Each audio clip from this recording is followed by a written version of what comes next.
জেলার খবরে জেলার পুজোতে তো নজর থাকবেই, তার আগে নজর রাখতেই হচ্ছে শহরের পুজো। ইতিমধ্যে নজর কাটছে দর্শনার্থীদের।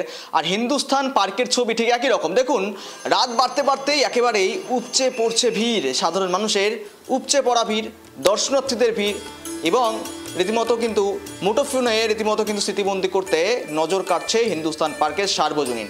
আমরা আরও কথা বলবো, ইতিমধ্যে সরাসরি রয়েছে আমাদের সঙ্গে আমাদের প্রতিনিধি সুপর্ণা। সুপর্ণা, প্রথমে তোমাকে শুভ সন্ধ্যা, শুভ শারদিয়া। আশা করি তোমার পুজো খুব ভালো কাটছে। আর ইতিমধ্যে এই শহর জুড়েতে বেশ জাঁকজমকপূর্ণ একটা আয়োজন করা হয়েছে। ইতিমধ্যে কিন্তু উপচে পড়ছে দর্শনার্থীদের ভিড়। তুমি ঠিক হিন্দুস্থান পার্কে দাঁড়িয়ে রয়েছো, ঠিক ছবিটা কি লক্ষ্য করা যাচ্ছে সুপর্ণা?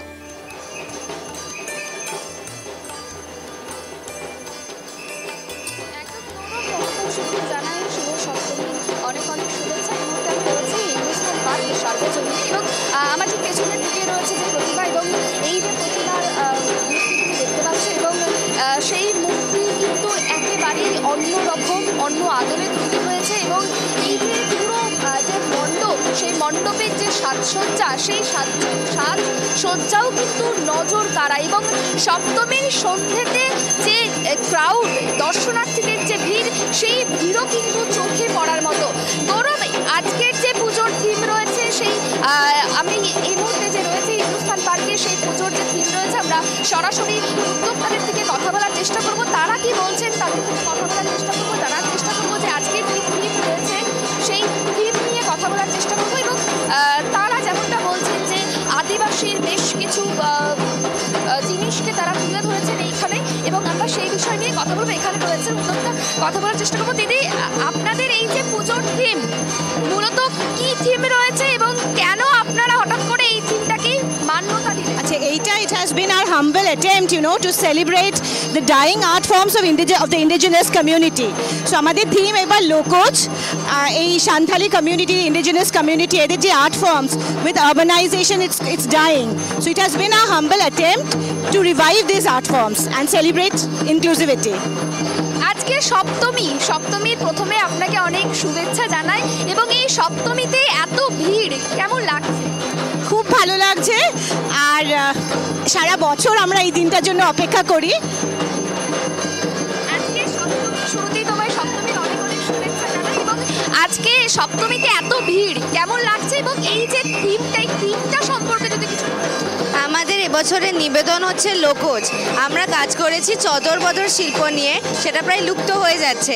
তাই এত মানুষের ঢল নেমেছেন, আমাদের এই প্যান্ডেল দেখছেন, তো ওনাদের শিল্পটা একটু হলেও আমরা চেষ্টা করছি রিভাইভ করার, তাই জন্য খুবই আনন্দিত।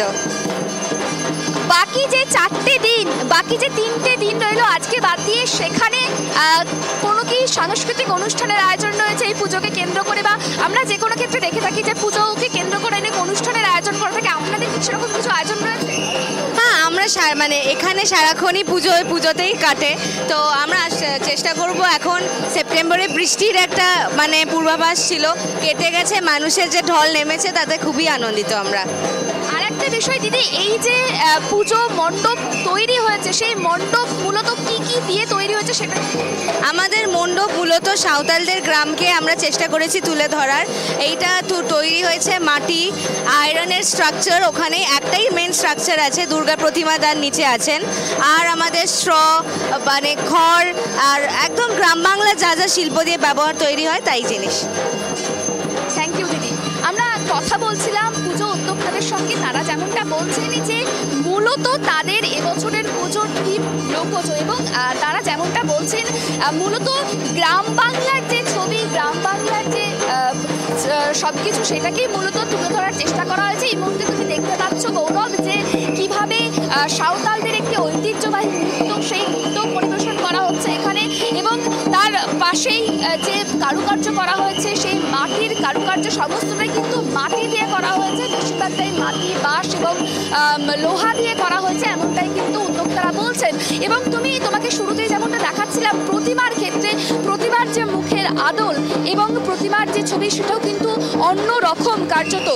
অন্যান্য আমরা যেমনটা দেখে থাকি সাবেকি ছবি বা অন্যান্য ছবি, সেই সমস্ত ছবিও কিন্তু অন্য রকম। মাধ্যম। এবং এই মুহূর্তে তোমাকে যে ছবি দেখাচ্ছি, সাঁওতালরা নৃত্য পরিবেশন করছেন এবং তাদের যে মাদল, তারা মাদল বাজাচ্ছেন এবং অত্যন্ত ঐতিহ্যপূর্ণ তাদের একটি নৃত্য এবং সেটাকেই কিন্তু তারা পরিবেশন করছেন। অর্থাৎ আজকে আমরা এই মুহূর্তে যেখানে রয়েছে হিন্দুস্তান পার্ক সার্বজনীন, তাদের যে থিম, সেই থিমের কিন্তু প্রতিটা কোনায় কোনায় ফুটে উঠেছে গ্রাম বাংলার ছবি গৌরব। একদম, বেশ অনেক ধন্যবাদ সুপর্ণা তোমাকে সঙ্গে থাকার জন্য। তোমার সঙ্গে আবারও কোথাও অন্য কোনো পুজো মণ্ডপ থেকে দেখা হচ্ছে খুব শীঘ্রই। ধন্যবাদ। আপাতত নজর কাটছে হিন্দুস্তান পার্কের সার্বজনীন। ইতিমধ্যে দেখুন নাচে গানে ধামসা মাদলে কিন্তু মেতে উঠেছে সকলে এবং সেখানে কিন্তু দর্শনার্থীদের ভিড় উপচে পড়েছে। সাঁওতালি বাংলা, সাঁওতালি রীতিমতো সমাজ এবং তাদের গ্রাম্য জীবনকে তুলে ধরা হয়েছে এই থিমের মধ্য দিয়ে। অসাধারণভাবে ফুটিয়ে তোলা হয়েছে হিন্দুস্তান পার্কের পুজো।